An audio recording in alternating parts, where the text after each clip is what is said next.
This is the vlog for December 20th, and today I'm going to whine a little bit. And I think I'm justified, at least in a couple ways. First of all, I am so over windstorms.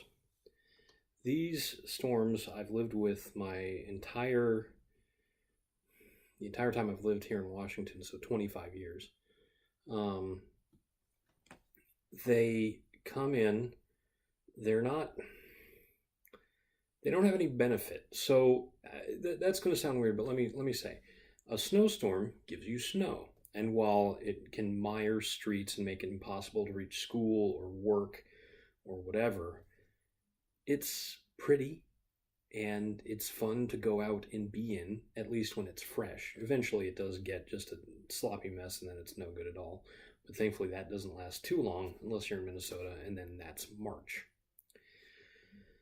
Thunderstorms also have a sort of elegant beauty, so long as you're not in any actual danger of being struck by lightning. And I understand people that have trouble sleeping through them, but certainly when I'm wide awake and the only real threat is a very minor chance of a power outage, far lower than through a windstorm, then really it's okay. And we actually have lost power due to snow in the past. Not the snow directly, but the snow weighing down on tree branches can cause them to snap and sever power lines, which has the same effect. So thunderstorms and snowstorms can be a risk of power outages, but there's nothing in the world more likely to interrupt power, which is something that I use for just damn near everything these days, than a windstorm.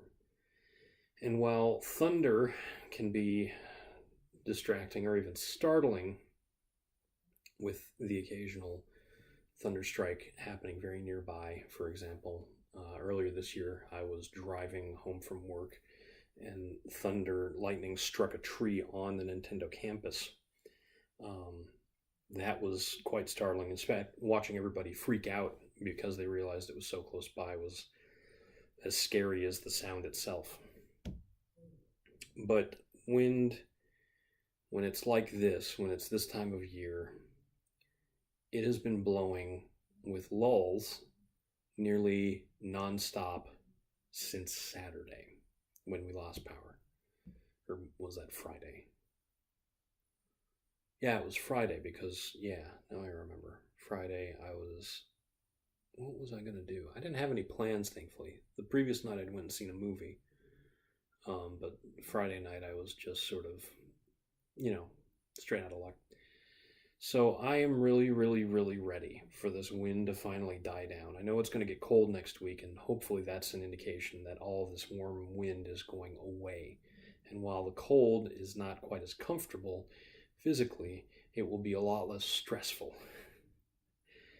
And I'll still go out and walk, I'm sure, especially on days where it's sunny. I've gotten quite used to walking when it's in the mid-40s and sunny, so that's fine. Now I'm going to whine about something else, and this is considerably less recent. I played a game called Star Wars Galaxies back in the early 2000s. I believe it was right around 2002 or 2003. And it was during the game's initial run, before any of the expansions or major updates had taken place. The early 2000s, and especially the late 90s, were an interesting time for MMOs, mostly because there weren't many. MMOs evolved out of MUDs, or multi-user dungeons, which were text-based games that were originally the only kind of game you could really play online with other people in a way that a 56K modem could handle easily, because it was just sending you text information. It only had to update once every second or half second if you had a really nice, 56K if you were only on a 28 whatever modem, which is what we started off with. I remember when we moved up to 56K and it really seemed fast. And I mean, it was twice as fast, but still nothing compared to what we have today. We're spoiled by the modern world, honestly. But Star Wars Galaxies was one of the first big science fiction MMOs. EverQuest and Ultima Online had really sort of set the stage for what an MMO was and what an MMO could be. EverQuest especially worked well with its focus on quests, which told miniaturized stories that you read and understood what was going on. Ultima Online was much more about player interaction. There was story to be had, but given that back then there weren't a lot of established rules on how characters in an online RPG would interact. For example, you could just attack anyone, and when they realized that would lead to chaos, they made it so that if you attack people in towns and cities, guards would run up and just murder you. So later games would come up with the concept of flagging for player versus player, or PvP as it's much more commonly called. And Star Wars Galaxies was unique in that PvP's option to engage was based mostly on your decision to side with either the Empire or the Rebellion. And you could openly side with the Empire or openly side with the Rebellion, in which case you would be auto-attackable by anybody from the opposing faction, whether they were quietly a member of the Empire or quietly a member of the Rebellion. But you would see people that were openly, their names would be red or whatever, and usually they were wearing stormtrooper armor or rebel flight uniforms, and that was how you knew. And people got into small fights. It wasn't much. But one thing that was sort of interesting was if you became a Jedi, which was a complicated process I'm not going to get into here, but involved a lot of luck and a lot of grinding. If you became a Jedi, you were instantly attackable by anybody in the Empire, and bounty hunters could go get missions. If you were the bounty hunter class, if you had developed that class by using its skills and etc., you could get missions to find Jedi players and try and kill them. That game's death penalties were not terribly steep, but they were much steeper than, say, World of Warcraft's or Final Fantasy XIV's. And the game's focus was not purely on combat. It was sort of a do-anything game. There was a lot of building involved. It had one of the most robust and complicated economies of any game because you couldn't really buy equipment from NPCs. Everything you bought in that game essentially came from a player. Now, it had its flaws, but it embraced its Star Wars side and embraced the wide, expanded universe of Star Wars, incorporating a lot of things that had only been mentioned in comic books or novels, as well as the movies. And at the time, the only movies that were out were episodes 4, 5, 6, and 1, 2, 3. We didn't have 7, 8, or the upcoming 9, obviously. So this experiment, I should say, came to an abrupt halt one day when a gentleman was working on, and this is hearsay. I got this from my roommate, who was a lead designer at a game company and is now working for his uncle down in California doing I don't know what. But somebody had been working on a new combat system that incorporated things more akin to what you would see with World of Warcraft, which came out back in 2004 when Star Wars Galaxies was about 2 or 3 years old.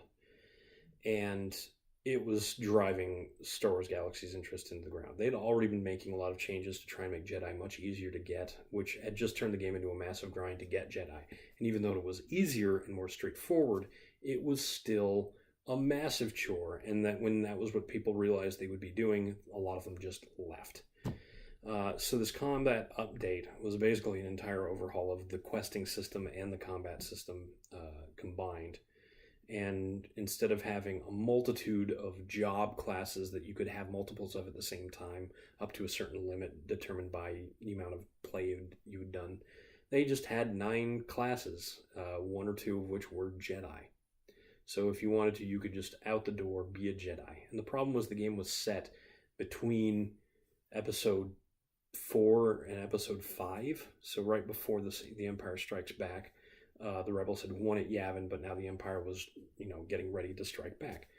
And at that time, there were just not a lot of Jedi. That was the reason for its rarity. They didn't want to conflict with the established universe of the films. That combat update was a joke. It did not make the game any more fun. It only made it seem like a pale clone of World of Warcraft, and it would take Star Wars: The Old Republic to really actually grasp what was good about World of Warcraft and use that, and even that ended up going sort of okay. They couldn't keep up a subscription-based business model, but its free-to-play model is actually still quite popular, or at least was a year or two ago. I don't know what it's like now. But here's the truly disturbing part.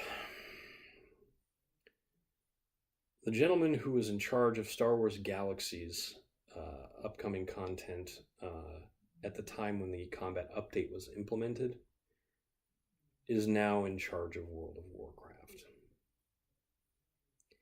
And to listen to my friends say it, this is just slowly but surely becoming World of Warcraft's last days. It really doesn't seem like, as a game, it's going to be able to sustain itself with the way it's been updated, the focus that these updates have had, the way the story is gone. I mean, I understand that they're trying to tell an interesting story, and I'm sure when the whole thing is over, people go, oh, I see what you're trying to do. I'm still not going to play you anymore. I got sick of you. And part of the thing about World of Warcraft is it's just been the same game for close to 14 years now, I believe. Yeah, 2000. It'll turn 14. No, it's already turned 14. I started playing it 14 years ago. I started playing it 3 weeks after it came out. But I'll talk more about World of Warcraft and my experiences with it and what I think should happen next some other time. I've already gone too long, and if I'm uploading this and the power goes out, I'm going to be really mad. So I'll just say I'm Eric Spornitz, and tomorrow will be better.